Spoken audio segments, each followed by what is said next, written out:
trying to get in his character. I feel like I don't ever. I'm more low key on this recording than I want to be. Really? So a god of mischief? Your jokes, while not appreciated, are also not funny in my opinion. I know, but I'm keeping Yeah. that in the podcast, so... When I was this Halloween, I was gonna dress up as Hagrid, but like when I was checking out at the thrift store, they had a giant like Thor's hammer like behind in a display case, and I was just like, is it too late to not be Hagrid and just buy that Thor's hammer? Well, what about being Hagrid with Thor's hammer? Like, I think he would be worthy to wield the power of Thor, don't you? Definitely. So if you're just tuning in, because I always like to think that every episode is somebody's first episode, we are those Muckrakers. What episode are we on, Pat? 39. Episode 39. So I'm Pete. Clearly, that is Pat. And I'm Pat. Took your thunder away. We're those Muckrakers. We are unofficial, poorly researched journalists who are bringing you the latest news in a way that hopefully you can digest or not. I don't know. I had to do something. This political climate is upsetting. Yes, some people are more upset about it than others, and some of them are so upset that they drive around in stupid vans with decals all over the doors and mail bombs to people. So if you've been anywhere near the news, somebody had mailed, I believe it was 12 different... Even if you're a right-wing nut job, you've seen this week because even Fox News was covering it for some reason. Like, someone who is clearly targeting everyone that Trump has ever, spoken ill of. Yeah, that was a weird thing. So there were 12 bombs total that were sent. Am I correct in that? I think there was 2 more sent this morning, but we'll go with 12. I know that 12 of them were sent out. At least that 12, many. 12 bombs sent. One was sent to Hillary Clinton. One was sent to the Obamas. One was sent to George Soros. One was sent to Maxine Waters. Robert De Niro. Somebody sent one to Robert De Niro's restaurant. Because one time Robert De Niro said something bad about Trump at like a film awards, and so Trump like ranted about him on Twitter for a while. And so this guy was really just like carefully pruning over all of Trump's enemies list, and this is just one more name that he found. Well, the problem with the two were actually sent to Maxine Waters in the D.C. area and L.A. Oh, I got to talk about Maxine Waters in a minute. Remind me. Eric Holder, John Brennan, James Clapper, Cory Booker, CNN News headquarters. It was all people that clearly don't open their own mail. That's the dumb thing about it. Like, not a single person on this list opens their own mail. Someone else is checking it and found, oh shit, it's a bomb. I need to get paid more. The best they're gonna do is probably kill a postman who's 2 days from retirement. Damn, that was 2 days from retirement. Yeah, that was the worst part. Like, if you remember the anthrax scares, it killed a bunch of postmen. The people who arguably have one of the hardest and soon-to-be phased-out jobs in the nation. And I mean, this is a story that's developed all week long. So, like, my earliest notes for this episode, in my production notes, is just mentioning George Soros was sent a bomb this week. And Alexandria Cortez, a Senate candidate from New York, had a great line to say about that, which is, when the right increasingly mischaracterizes nonviolent civil disobedience as violence, they provoke actual targeted attempts to harm others. Yeah. After relentless GOP conspiracy theorizing, someone attempted to bomb a man who survived Nazi occupation today. Yeah, here's the thing, man. If the Nazis couldn't kill George Soros, your poorly made pipe bomb in the mail is not going to get George Soros. George Soros has lived because he's a crafty dude. And just like in the book 1982, truth is not truth, right? Like, that's actually a line. Did you mean to make that joke? Giuliani said. Did I? Yeah, you just made a really great joke. You said in the novel 1982. It's actually 1984, but 2 plus 2 is 5, according to George Orwell, right? Yep. Yeah. Yes, that's intentional then, if that was a joke. Rudy Giuliani, actually said truth is not truth. But then we get into all the conspiracy theorists, and some of them say that people who survived the Nazis were not themselves Nazis. The conspiracy theorists out there, the real anti-Semites out there, say that George Soros was the one who was a Nazi. And it's like, what? No, he's a He was Jewish in Nazi Germany. He was a child back then. He was not conspiring with anyone. My favorite was so as this was going on, I was driving home when I was listening to Jeff Sessions make his speech. Which, by the way, I was impressed with Jeff Sessions because look, I'm not gonna lie, Jeff Sessions is a monster. Yes. He's Keep in mind, we still hate this monster, but he's a terrible person. But I have a soft spot in my heart for Jeff Sessions because my conspiracy theory on Jeff Sessions is he was a prominent politician in like 1830 or like 1900. You know, when like your platform could be like immigrants, fuck them, right? And like people would vote for you because that's how people thought. He somehow fell into some kind of time warp, had a Freaky Friday accident, and he wakes up one day to like this is not my beautiful house, this is not my beautiful wife, where am I? And now I ask he's myself, yeah, how did I get here? exactly. And as days go by, and the water runs. Exactly. He wakes up in 2018 as the Attorney General, and it's all like, oh no, the world has changed. Can Jeff Sessions keep up? So he would be an amazing Attorney General in the 1800s when like racial hatred was like mainstream. And I think in 1812 he would have flourished. He'd have been like, well, now it seems like you broke Mr. Harmon's good brick when he hit you in the head with it. You're going to have to pay him reparations, sir. I think that Jeff Sessions is doing the best he can for a small racist little elf. And I was listening to the if you'll speech. Excuse me, I have to get back to baking cookies. Because you listen to the speech, he gave, and he's just like, because I thought he was going to immediately be like, I thought he was going to go on the rant where he's like, if you are sending bombs and you are brown, you will be detained. Because his whole thing is about being detained. But like he gave a standard like, extra judicial or what do you call it? Political violence is not tolerated. We're a law and order country. You cannot undermine democracy by blowing up your opponents. And I was like, okay, He said we're a law and order administration, and that got me to crack up laughing. It's like, what? This one? No, not this one. Well, Trump spends every waking moment undermining the entire legal process by questioning the FBI's legitimacy. But Jeff Sessions, the racist little elf that he is, I think is just trying to do the best job that a little racist elf. You know, he kind of looks like Dobby from Harry Potter. Kinda. Yeah, I kind of hope somebody will.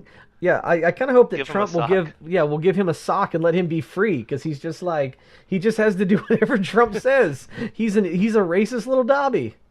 Here you go, Jeff Sessions, an empty bucket of KFC. Oh, I can use this as a hat. I'm free. Oh no, it's too big. It's a boat. I'm being washed away. And then he just disappears. So I flip from Sessions to I got to hear what Hannity's saying, right? Sean Hannity, old lumpy Sean Hannity. And I was also impressed with Sean Hannity for about 2 minutes. For like 2 minutes, he's going on about like how, you know, this is not right. We don't condone this. Da da da da. Yeah, what you should say when a crazy person mails bombs to people.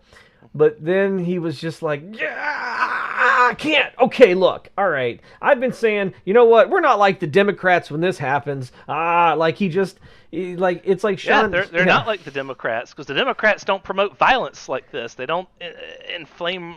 Or they don't have inflammatory rhetoric like Trump does. And he goes, you know what? And all I can say is, incendiary rhetoric. Maxine Waters, maybe if you weren't getting in people's faces, this wouldn't happen. And I go, man, it was crazy to watch him Jekyll and Hyde for like 2 minutes. Like, but it's the opposite. He's always Mr. Hyde, but occasionally he just goes and like turns into like a nice guy for like 2 minutes, and then like his evil side is fighting inside his head.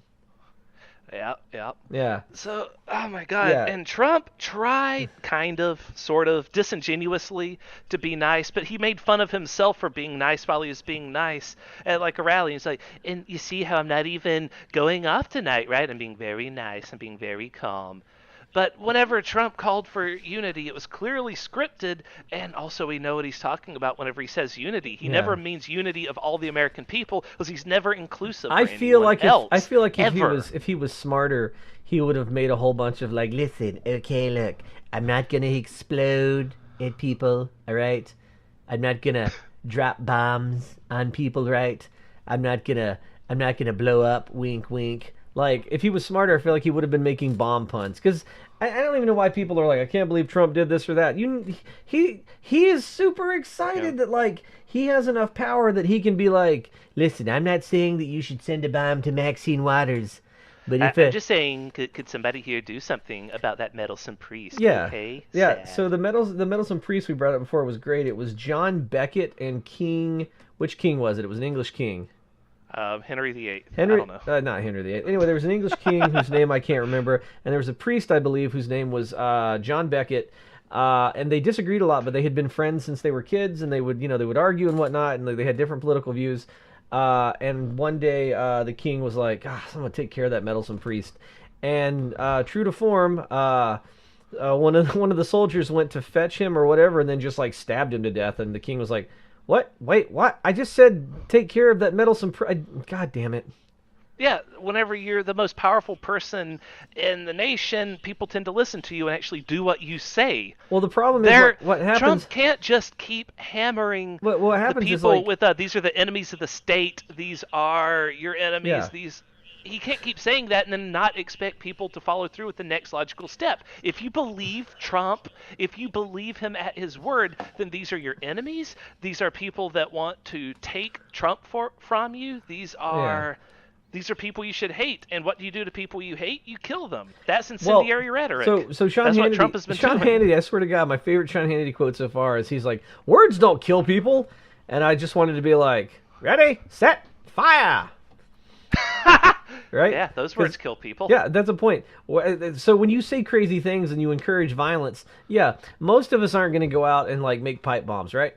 But the people, but the people that hear the president talking to them from their fillings and their teeth, those people tend to go, well, you know what?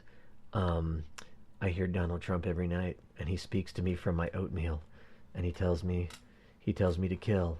It'll be okay. And those are the people that go out and like mail out bombs and like shoot up. There was another, by the way, while we were getting ready to start this podcast, there was a shooting at a synagogue today too. So we're just on a roll. Yeah. We're filming on Saturday instead of Friday, so we have a little bit of extra news than we usually do. Yeah. One day more. I love that Maxine Waters, that sassy old Maxine Waters is the problem, right? Like, I love her. I want her and Ruth Bader Ginsburg to live forever. Like I was saying with what Cortez was saying, that they keep mischaracterizing nonviolent protests and people exercising their civic duty to question the government as being violent. They keep saying, the anti-fascists are the fascists. They keep saying the anti-Nazi or the anti-Nazis are the Nazis, and so on. Yeah. They keep trying to misrepresent reality, gaslighting their followers. Yeah, into questioning their own sanity until they actually find a nut job, and then they give this guy's clearly a nut job, right? Like the guy, what's his name again? Hold on, let me run back to my notes. It's Caesar Sayek. Yeah. Caesar Sayek is he's a Florida man, so clearly a criminal, but his particular criminality has gotten him arrested 8 times in his life. And he's 56 years old. He still lives at home. What's really weird is he kind of looks like a Native American Jeff Sessions. I mean, maybe if Jeff Sessions put on 100 pounds or 500. He's pretty muscular. He's a muscular guy. Jeff Sessions? I don't know. No, not Jeff Sessions. I'm talking about Caesar Sayek. I know. Yeah. Oh my God! Like I don't know how any of the bombs didn't go off. Well, they didn't go off because Trump supporters are, say it with me now, not our best and brightest, folks. They've got lots of problems. I'm not going to say it because there are a lot of Trump supporters that are bright. They've been hoodwinked. So I know, before we there found are, out that Sayek. Before we found out that Sayek sent them, I saw a quote from one of my relatives that said, like, oh, these Dems are sending fake bombs to themselves, and there's a migrant train heading to the border right before midterms? Come on. This is clearly a conspiracy. And I'm like, it took everything in the world for me not to just post a response going, you're a garbage person, and you deserve every horrible thing that's going to happen to you. Yeah, like, Jesus Christ. Of course, it's the conspiracy is what this person believes, and they can't seem to understand that. That is a conspiracy theory. That is the frickin' God, the Caravan is something else that Trump's been talking about a lot this week, and there's nothing to the Caravan, okay? That's just Well, Fox News fear-mongering, no basis in reality there. if we go back to it, the reason that they're leaving their country is because we've kind of backed these regimes They're, in South and Central they're, America that are they're not horrible. storming America's borders though. I mean, they're Yeah, fleeing their country and going up north, but they've seemed to have settled in Mexico City right now. yeah, Like they were just trying to get away from their place. They're not coming to the U.S. Mexican border. yeah. I think that anybody that lives in a country where the United States backed a brutal regime should get to come here, get automatic citizenship, be given a house. We I should. just, That should absolutely happen. But look at how we treated the Syrian refugees. We turned them away at the Statue of Liberty. yeah. Bring us your tired, your poor, your huddled masses. Ah, just kidding. Get the fuck out. We need to dismantle that thing. And That needs that to go away. and turning the Syrian refugees away at the border happened under Obama because the deplorables have had power for a long time now, since 2010, mind you. Since 2010, they have had a chokehold over the House of Representatives and the Senate, and that's finally going to change in just not too much longer. We have like this and one more podcast, and then the one after that should hopefully be after we've confirmed that either the House has finally gone back blue or democracy is officially dead and the Russians can hack our elections I'm gonna find some till the end of time. I'm gonna find some music, for us. I'm gonna find some heroic music to play if the house flips, and if it doesn't, I'm gonna just find some real sad, just like, well, it's been a good run. What's the Russian national anthem? It's probably also a very sad Oh, song, so that would be apropos. Putin changed it back to the original Soviet anthem.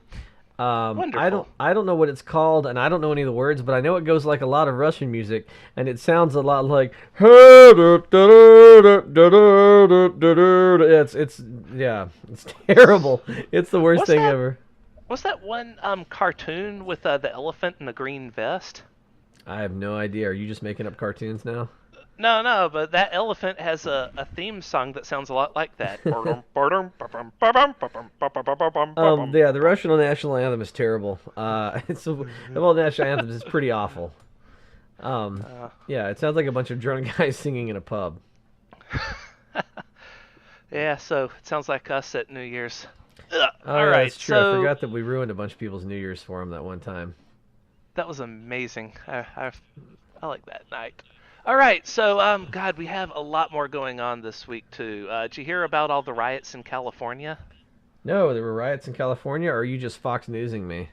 No, there were no riots at all in California, but Trump is telling people that they are constantly. He's painting it as a hellscape of people furious at liberal policies, and so they riot constantly and tear the town apart, or the whole state apart. I heard a story, and I got to track it Zero, down. zero truth to that whatsoever, but he's telling them that, so a lot of people believe that. I don't encourage violence, but here's what I encourage. Because I got to find out where this came from. It's going around the internet. There was a story from like our forefathers' time, I guess the 17 or 1800s, when a town really didn't like their mayor.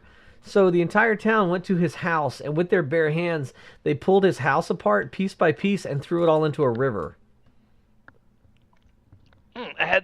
I was drinking, and you nearly made me spit everywhere. I'm glad I had the mic muted. I That's am like amazing. that's They just threw his fucking house into a river. yeah. After they pulled it apart piece by piece. Now look, I'm not That is so good. I'm not saying that we should do anything like violent to people, but I'm just saying like if we happen to go to like Ted Cruz's house and we happen to go to like Mitch McConnell's house and we pulled his house apart piece by piece and threw it into a fucking lake, that would be okay.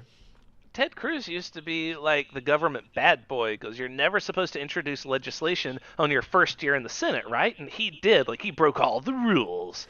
Nowadays, though, he's lost all of his street cred. He's just the court eunuch at this point. Yeah, I love how since he shilled for Trump. I love after how- Trump said that his father assassinated JFK. and he called his wife ugly, and Ted Cruz was just called like, his- huh? Yeah, he called Lying Cruz's wife ugly and all that. Oh, and now guess who Ted Cruz had to call out to Texas to help him win his campaign? Yeah, I had to call Trump out like he did. Yeah, Sad. like I'm just like, man, how are you that just neutered that like this guy insulted your wife and you're like, hey, I need you to come out here and stump for me. Yeah. So what's amazing about Trump campaigning this season is that he's just making fucking shit up left, right, and center because he found out he doesn't need a basis in realism to say things anymore. He can just say shit and people believe it, so that's what he's been doing. Well, like, did you hear about the 10% middle class tax cuts that we're going to get before November, Peter? Before November, we're going to have a 10% reduced taxes. He said that, and he's been pushing it all week. It's fucking bullshit. It's impossible. Congress isn't even in session right now. No legislation's been introduced. There's no plans to do it afterwards. He's just saying it. Yeah, he's just saying it. Yeah, he's taken us this far. So, like, I don't even... I'm more angry that people are surprised. I'm mad that you're surprised at anything he does. I'm like, he's a crazy person who doesn't have to be fact-checked. He's so far beyond the pale, he can say anything and people believe him because that's where we're at now. Yeah, now, speaking of riots in California and 10% tax cuts, did you hear about the researchers in Antarctica are now about to invade America? Wait, what? Yeah, I was hoping that'd be your response. Researchers from Antarctica are now marching north on foot through all of South America, Central America, and are now in Mexico City with the intention of doing very bad things once they reach America. Some of them are very, very bad ones, and others, I hear, aren't so bad. Wait, anyway, I'm sorry, wait. Like the 10 people that are at the research station in Antarctica. Yes, now everything I just told you is completely factual, ... according to the current sitting president of the United States of America, who said that the caravan coming up through Mexico had their members intercepted by the FBI, who found people in it that are from South America and even further south than that. And who are the people even further than South America? Those 10 Antarctic reresearchers. So they're about to invade America, Peter. These people who are very likely American citizens are coming to invade us. I mean, like, I'm just confused as to, like, oh my god, like, why anybody... Because I thought that, the way you're telling me this, I thought you said that he literally said that, like, scientists from, like, were being invaded by scientists. By the way, a lot of those people are American, so wouldn't they just fly back here? Why would they walk? Because Trump said they're with the caravan. The FBI has intercepted them, and they are with the caravan, as well as members of MS-12 or whatever that is. MS-17? MS-13. MS-13 and ISIS. Apparently ISIS is with the caravan. He did say that, and they found members of ISIS. Some of them really bad. So it's a whole, like, rainbow coalition of, like, terrorists. Yes. According to Trump, that's exactly what's going on. And people believe him. People still believe this guy. He's like the guy from, what was it, A Christmas Carol, where he's like, and I had a dream, and you were there, and you were there too, and you were there. Yeah. It's like, except he's like, oh my god, I had a dream, and ISIS was there, and MS-13 was there, and some of them I assume were good people, and Hitler was there, and man, I want to see how far he's gonna go. Like, I can't wait to be like, the secret Nazis in Argentina are marching towards our borders with the caravan. Hitler, that other guy that was with Hitler, some of the top Nazi people, some I assure are good people, they're coming in a caravan. They've been hiding in Argentina. But we're not... Now, every week I'm not going to cover Trump's lies, because he lies like people breathe, right? Yeah. But this week has just been particularly astonishing. Did you hear about the tariff news? Did you know that we actually didn't put down any tariffs, according to Trump? No, I want to read to you something that's going to sound like it's right out of a fever dream, okay? Wait, I'm really confused. Wait, he put out tariffs and then said we didn't? Hold on, here's what I wrote down. As the economy begins its descent into the toilet, starting with erasing all stock market gains since the tax that was my scam. favorite. All the stock market gains are gone, baby. Gone. It dropped. Yeah. They're done. We got a temporary spike, and like we said before, it's like a Kmart going out of business sale. Now we're waiting to close the store. And economists believe that the tariffs are what's driving the economy downward the fastest. So when asked about this, do you know what Trump said? No, we're not. We don't have any tariffs. Yeah, why wouldn't he? And this is... Let me read to you his entire statement, because this is fucking insane. We don't have any tariffs. I mean, other than the tariffs on steel, which is actually small. What do we have? I don't put tariffs. Where do we have tariffs? We don't have tariffs anywhere. We don't have tariffs. Ooh, where do we have tariffs? I'm smart. Talking tariffs. I'll use tariffs. I mean it. There's no tariffs. That's real smart, because if you yelled at me and you were like, "Where are the tariffs? Show me right now. Show me what a tariff looks like."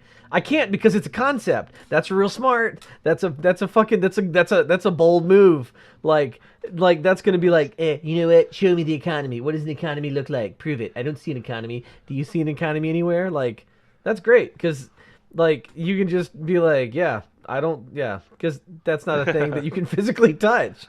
Man, that's good. Like, I rarely compliment him, but like, all right, you know what? Little tip of the cap for that one, because like that's a toddler thing, like, and you can't argue with toddler logic. I mean, it sounds to me like he's having a stroke, but yeah, it is just toddler logic. Speaking of people that hear Trump, did you know that China and Russia is spying in on all of his conversations? Of course, I'm surprised. Like, I'm surprised they have to spy. Additionally, yeah, he's been using an unsecured iPhone, and then he tweeted from his iPhone like, "That's a lie, okay? I like hard lines. I'm a hard line guy. I don't use an iPhone." And it said tweeted from iPhone. Yeah. Twitter for iPhones. Like, it was in the tag of the tweet. This came from an iPhone right after in the tweet where he said, like, "There's so many lies coming out of the failing New York Times, which I don't have time to sit down and debunk right now. But trust me when I say it's all lies. I don't use the iPhone. Okay, sad." Yeah. Twitter for iPhones. It's like, you lying sack of shit, and there's the proof that it's, god damn it. Prove to me that it says that. Prove to me that that's what those letters mean, okay? That's not what it says. Sad. Jobs. You know what? Yeah, you know what? I want you to show me what an iPhone looks like. Huh? I don't see an iPhone. Well, this is an iPhone right here. Lies. Jabs. MAGA. So, did you hear that transgendered people are going to be erased? That's all right. So that's what's weird to me is like, why does the government feel the need, whether you are a person who supports like human rights and the rights of like people to be whatever, like, gender fluidity they want, whether you're one of those people or not, it's not the government's job to regulate, to define gender and to regulate marriage and, what do you call it? Like any of like the social like issues, you know what I mean? Like, it's not the government's job. You're supposed to be about law and order, like not defining gender and all the other nonsense. Like when the fight was happening where like, we were trying to get marriage equality and people were fighting against it, I heard so many people go, "You know what? The Constitution says that marriage is between a man and one woman. Okay? One man, one woman." And I'm like, there's nothing in there about in the Constitution defining marriage at all in the whole thing. You can read it. They also tried to use the Bible, but the Bible has like, who are the pillars of who you should aspire to be in the Bible? Like King Solomon, King David, and they both had like 300 and 600 wives. Yeah, David was a horn dog, man. Apparently God punished him because he saw a naked lady taking a bath on her roof, and he's like, "Ooh wee, I've got to get up in them guts." And basically, I guess her husband was a soldier, and he was like, "Okay, Army, here's what I want you to do. When you go to battle, you see this guy, Steve? Yeah. Put him in the front lines. I want you to like send him in, and then like act like you're gonna go, like you're gonna move with him. So he starts moving, and then you just stop and you let him get killed. And then like a Leroy Jenkins, but the rest of the group doesn't run in to save him. Yeah, or to back him up. And then he's like, "Yeah, you see Leroy right there, Leroy Jenkins? Yeah, let him run in." And then when that guy got killed, he was like, "Hey, Bathsheba, it's a shame. Can I console you with my kingly penis?" And apparently that made God angry.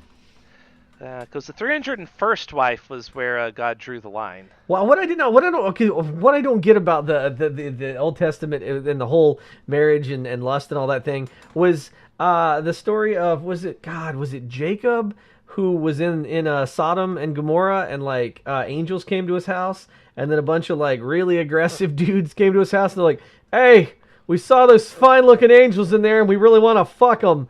And he was like, no, it was Lot.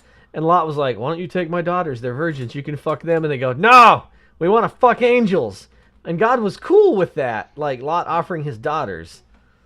Yeah. It was whenever they wanted the angels. That's what he wants to turn the whole town to salt for. Yeah. It's I don't understand the thing. So anybody that's trying to use the Bible, like, dude, you gotta come up with a streamline, like.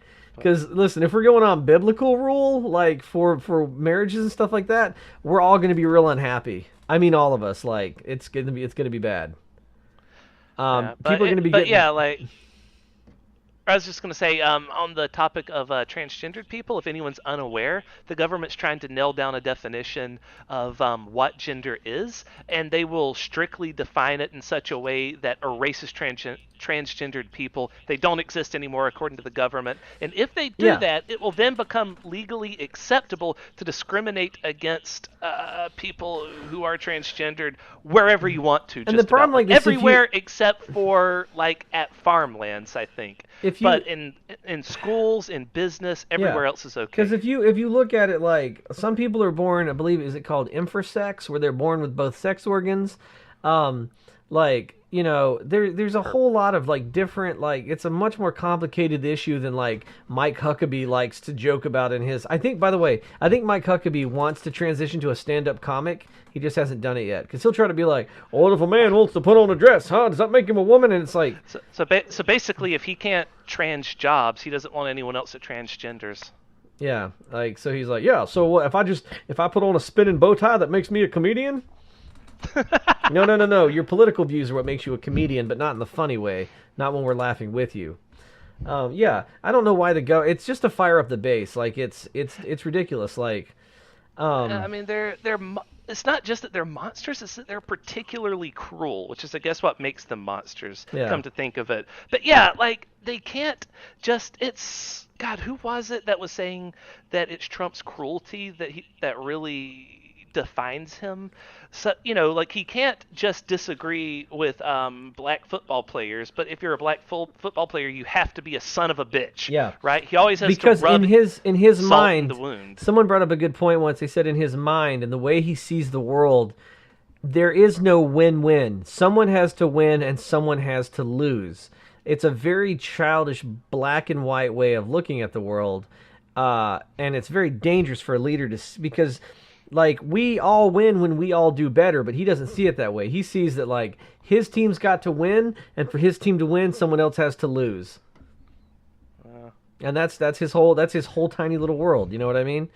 If the media is talking about him, I would actually love if the media would just never say his name again. I want him to die the Egyptian true death, where, like, after his physical body has died, no one ever mentions his name again, and, like, he is just erased and wiped from, like, existence. Yeah, I think I said that even very early in our podcast, that what would make me happiest is if we went with, was it Roman emperors, or who was it that would just be completely erased from the timeline of the country's history after they died if they were a particularly unpopular ruler? They do everything they can to scrub them out. Was it Egypt or was it Rome? I mean, I'm sure various places have done it throughout their history. It depends on who's in power. I think both of them have done it before, where, like, they went through and destroyed all the statues and stuff of the other guy. Like, it happens. But just scrub out this part of American history. And what I suggested in the past was not only do we scrub him out, but then we, like, release a new series of cautionary tales, children's stories. Oh yeah, I remember you talking about this. So that the lessons learned from Trump can still be passed on, but without actually having to talk about it. I wish we would just replace this era of American history with that Beatles song where they go, blah-dee, blah-da-da, ah-da, la-da-da-da, life goes on. Next chapter.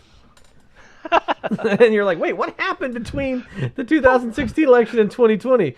Well, I'll tell you what happened. La-da-dee, la-da-da, na-da-da-da, life goes on. And you're like, all right.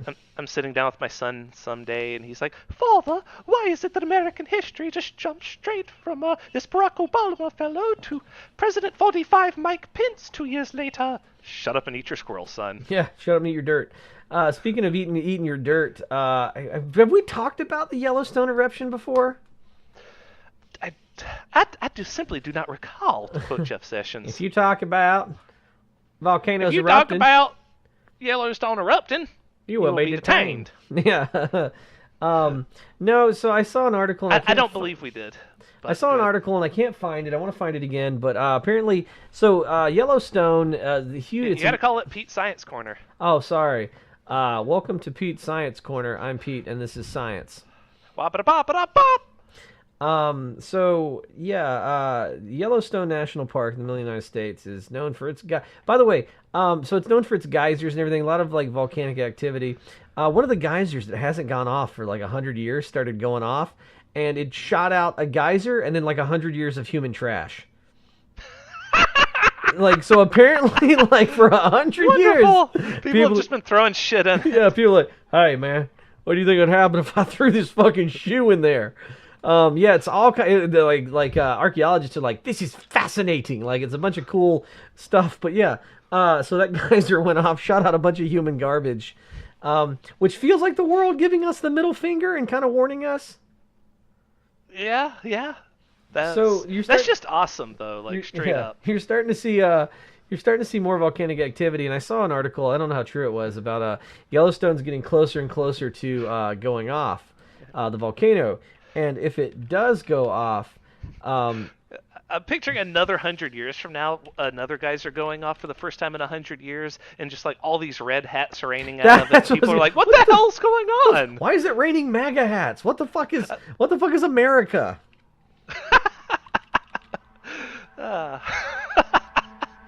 Anyway, as you were. Yeah. So what happens if Yellowstone erupts in a big eruption?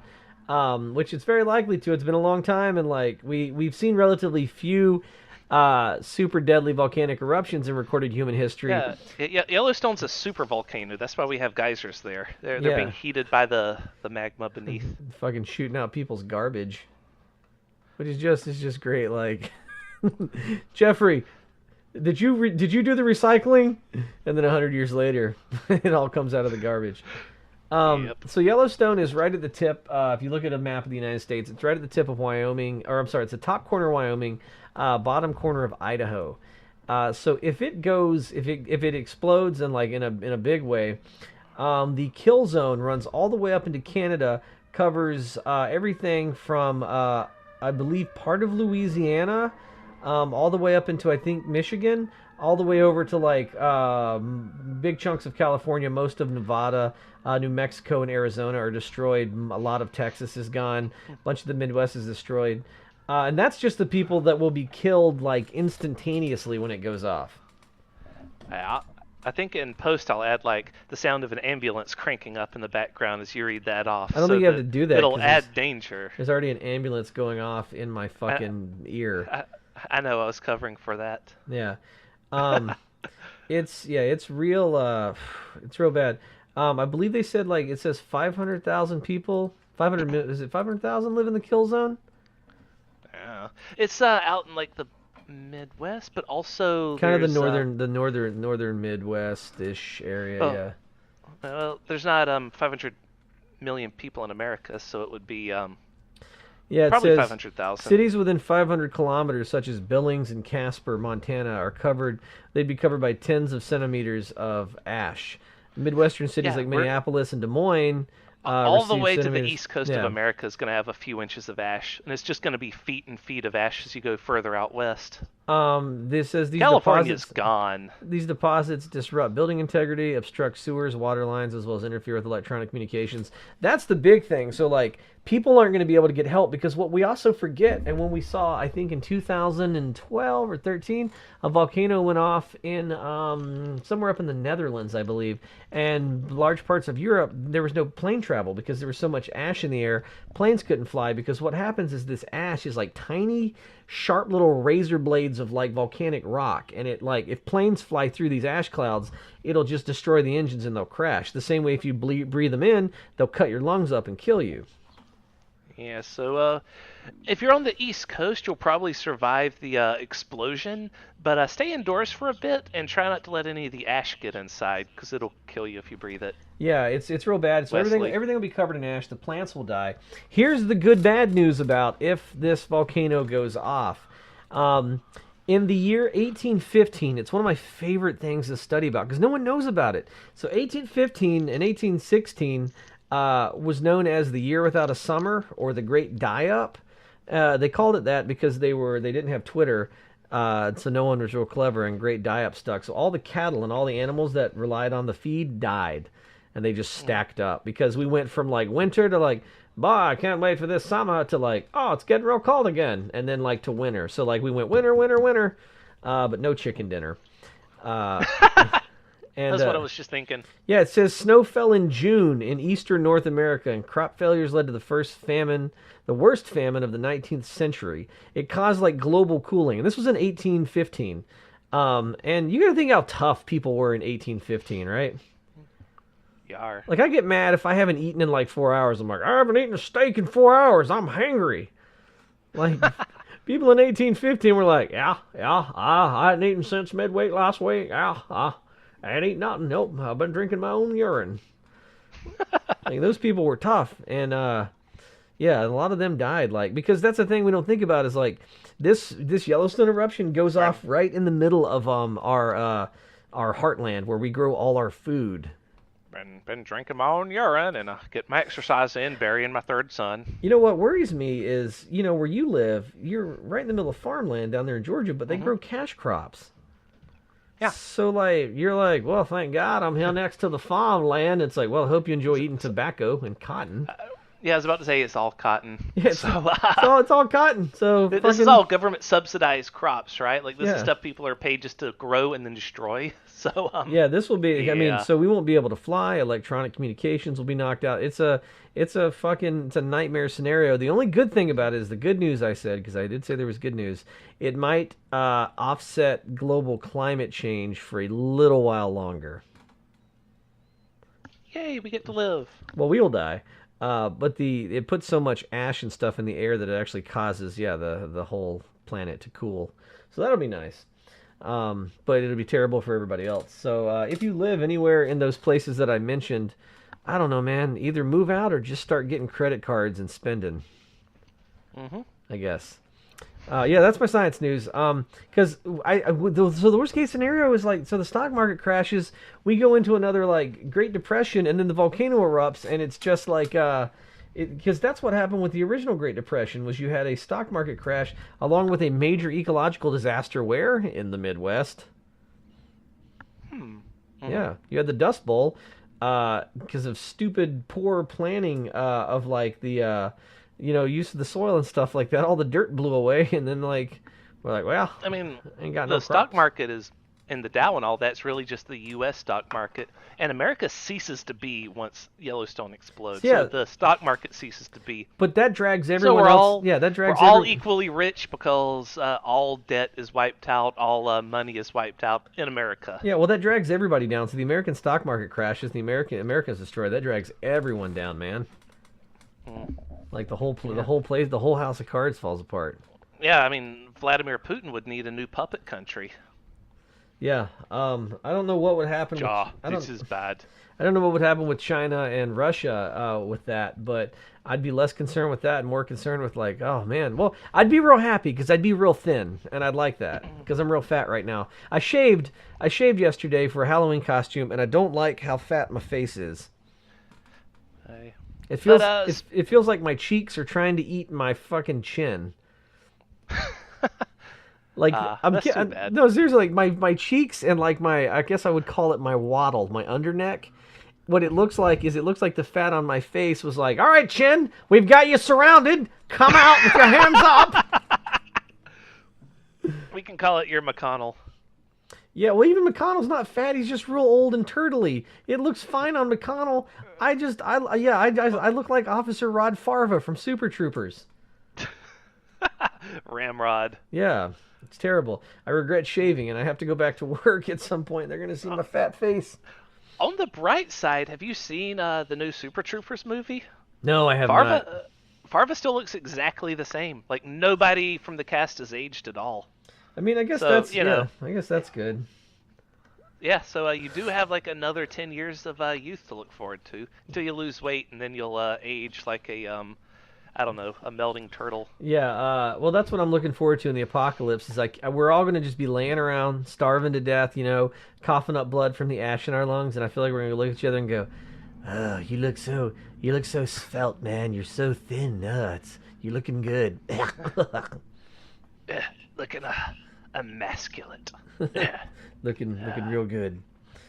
Yeah, so that's my science corner. Or immaculate, I think is the word I was looking for. I know. I was just going to let you go with it. Whatever. I was too busy coughing up ashes from my lungs, the death ashes that are coming. And if anyone's wondering, Yellowstone's probably not going to blow up, but there are signs that it will. We don't know. Yeah. That's the thing. Like, science, because I think scientists are afraid of being alarmist. Because, in every movie, there's that sign. They always give optimistic Yeah. estimations. There's always that scientist that's dropping all his papers and going, I'm telling you, we got 3 days before the next superstorm hits. And they're like, you're crazy. And then it hits. They're worried about being that guy, and then the superstorm doesn't hit. You know? You're eating your cookies again during our podcast, aren't you? Maybe. Yep, it is Halloween. Pat got pumpkin cookies. And they're so good, apparently, he's going to eat them live on the air. Yar. I thought that you were going to be talking about whatever that was longer. No. So I'd have, like, it would buy me time to sneak in a snack. No, I've pretty much exhausted my whole, the world's going to end today. I've exhausted all my notes. I know that a lot more has happened this week. I just haven't noted it all down. Most of it is just me being pissed at Herpty Derpty. As you know, Herpty Derpty promised a wall, but Herpty Derpty lied to them all, and all the deplorable screaming fake news did not realize they were all being used. You know, I talked to my students about a wall because we were having a political discussion in a history class. And I was like, look, I go, here's the whole thing about the wall. If you study history, the walls don't stop people. There's always ways to go around them. It's just, it's political theater. And I told him, because here, this sounds really good, right? If you're coming up with a chant that you want to get people to cheer, and you're going, build that wall, right? It's got a real good, like, sounds good, right? It's got a good thing. Right. But if you're chanting, like, we need reasonable immigration reform, we need, like, that doesn't have a, you know what I mean? Like, if you're chanting, like, most people come to the country legally and overstay their visas, like, it doesn't have the bum, bum. Yeah. I know that you haven't seen Our Cartoon President, but there's actually an episode like that where the Democrats try to come up with their 2020 election chant, and it's like 5 paragraphs of we need reasonable reform, and we also need to evaluate based on a number of qualifiers to yada yada yada yada, and it just goes on and on and on. Then it's wonderful. That was the failing of Obamacare, because Obama didn't like they didn't whoever was in charge of selling it. But I mean, build the wall has the exact same pattern to it as yes, we can. Yeah, well, okay, yeah. Right? All you need is done. Yeah. And it works. So I'm like, he ran a great campaign. I just mean like that kind of mojo was needed. Cause I can't blame him. I would not think that you would have to sell health care to people who live in human bodies and are going to get sick. If I was an alien and I just came down and inhabited a human body and I didn't know how it worked, and someone was like, hey, would you like some government health care? I think I'd be like, why would I want health care? Like, because I don't understand how a human body works, right? But we all know that, like, when you get old and you age, inevitably you're going to be sick. You're going to have a medical crisis. Like, it's going to happen. And I guess one medical crisis will destroy a family with bills. And I guess we didn't think you had to sell that to people. Well, it's because the Democrats want to do what's best for the people, and the Republicans just want to say no to Democrats. So anything I disagree. Dems want to do, the GOP is the party of no. They just want to do the opposite. So they have to sell people the opposite of everything the Dems want to do. I disagree with that about the Democrats for this reason. Okay. I think that they are able to stand on the right side of every issue right now because they are not being paid by the mega donors. Well, it's starting to change. Their money's starting to roll in. They're not in power. They're completely shut out. So they can take stances, and it's good too because you're seeing like good people like Alexia Cortez. You're seeing people like Beto O'Rourke in Texas running, and they're running on their principles, which is great. I think that goes away when you start having money waved under your nose, and someone's like, "Hey, why don't you say you pass this opioid bill that makes people have to buy these opioids?" And they're like, "All right, we'll do it." Sure, but I mean, I'm only talking about right now. In the future, we're definitely going to have to hold the Dems accountable. And that's something else. Too. I know we're running out of time. That's something else I'm really pissed about. Is so the opioid crisis is still happening, and the pharmaceutical companies are just pumping out opioids. And I don't know why the DEA is not, like, if this was a TV show, it would have wrapped up when we realized the opioid crisis is because these pharmaceutical companies are flooding these places with opioids. And the FDA recently, by the way, just, like, okayed another even more addictive opioid for pain. So the show would end with like the rogue DEA agent like kicking in the door and dragging these pharmaceutical CEOs like into the station, and they're like, "I got him. We figured it out," and then justice would be served. But what really happens, we just ignore it. We know how disingenuous Trump is about doing anything about this because guess who's in charge of solving the opioid crisis in America? It's Sleepy, right? No, Kellyanne Conway. Oh, Kellyanne Conway. Yeah, sorry. I thought. Yeah. Yeah, that's the thing. She has done nothing. She's actually Jack off. actively worked against people that tried to suggest bills and push bills out there to fix it. But I had Yeah. two things I was going to say. One of them slipped my mind, but the other one didn't because I was Googling it right here. Just a really funny moment I wanted to bring up. Speaking of Democrats being on the right side of things right now and being real punchy right now, good people rising up. Okay. Is that at the Florida debates between gubernatorial candidates Andrew Gillum, Democrat, and Ron DeSantis, Republican? Yeah.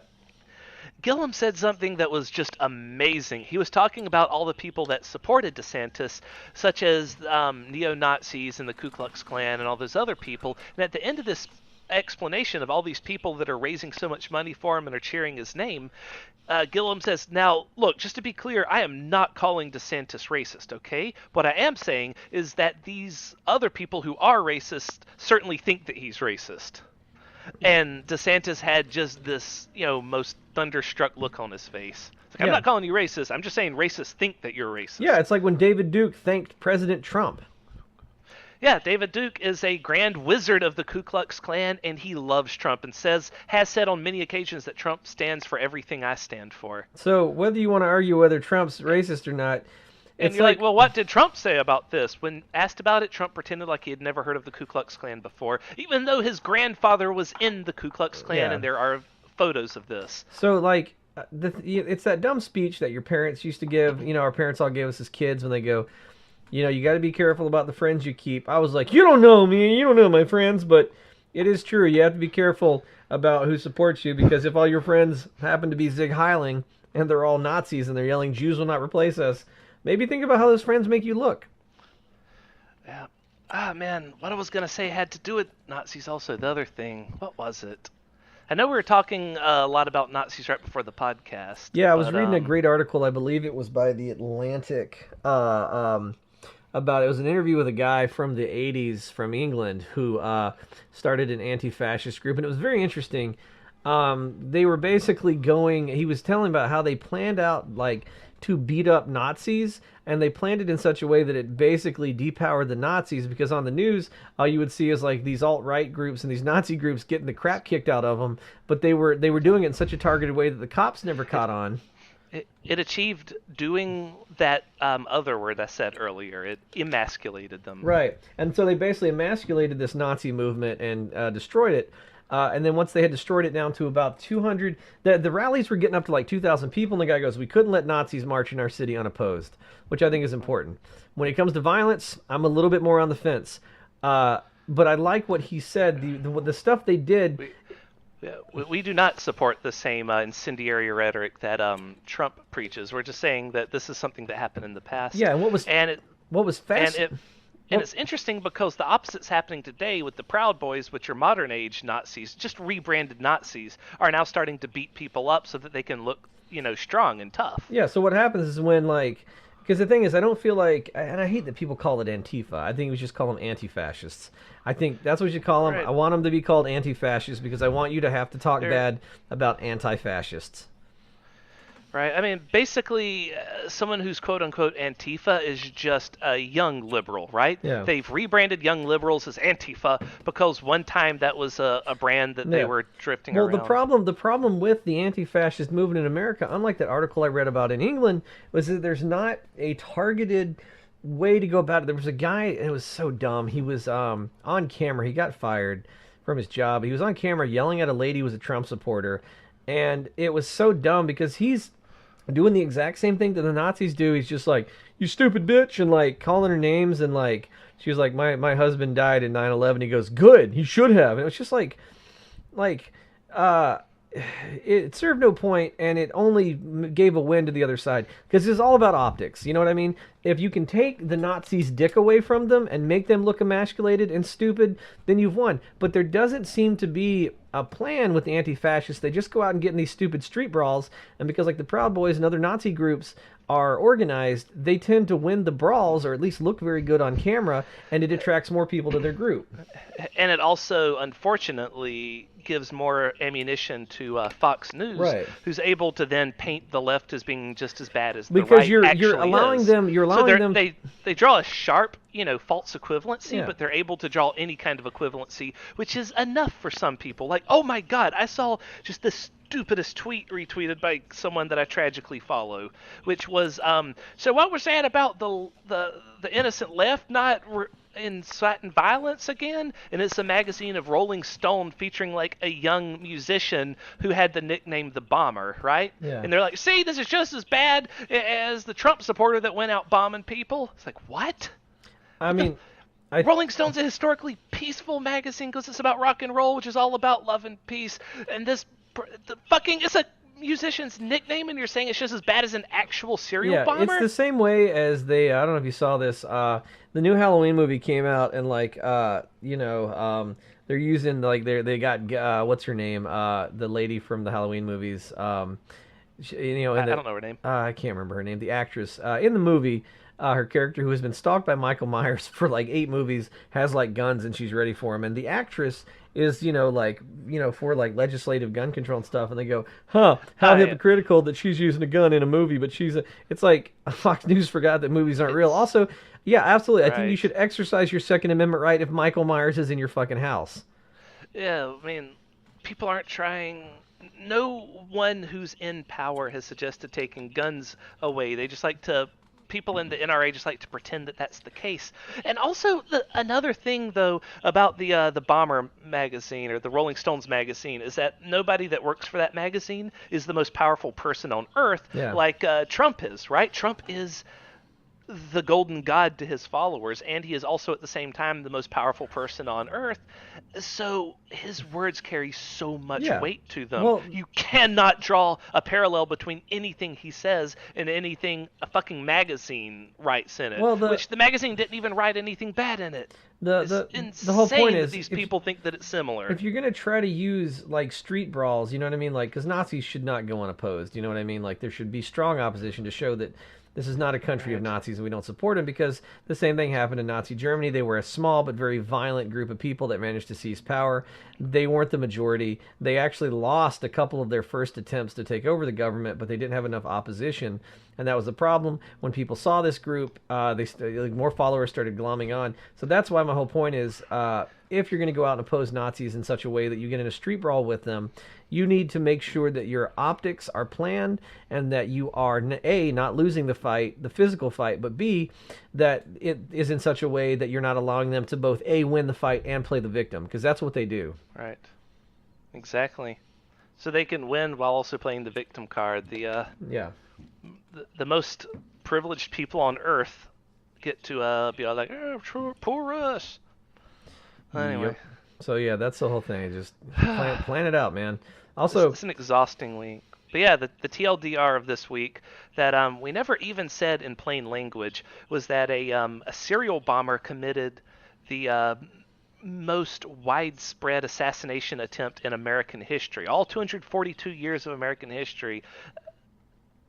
This is the biggest assassination attempt. I take it back. I talked about like ex-presidents and stuff don't open their own mail. You know who I bet opens his own mail? Carter. Jimmy Carter. Yeah, I bet he's looking in his mailbox right now and there's just nothing. And he's like, oh, I was a president for a while. Why isn't anybody sending me packages? I'm kidding. Please don't bomb Jimmy Carter. He's a national treasure. He's a wonderful human being. Jimmy Carter should also live forever. Yeah, I've actually been by his house a few times. If you bomb Jimmy Carter, I'm coming for you. I didn't go by to bomb him. I just went by not you personally. I'm speaking to our metaphorical audience, not you. I know you're not going to bomb Jimmy Carter. Although I guess when the FBI plays back the tape and we're talking about blowing up Jimmy Carter, they're going to play the part where I talk about that and you go, well, I've been by his house.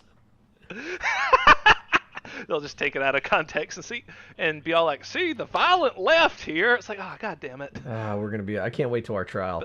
All right, guys.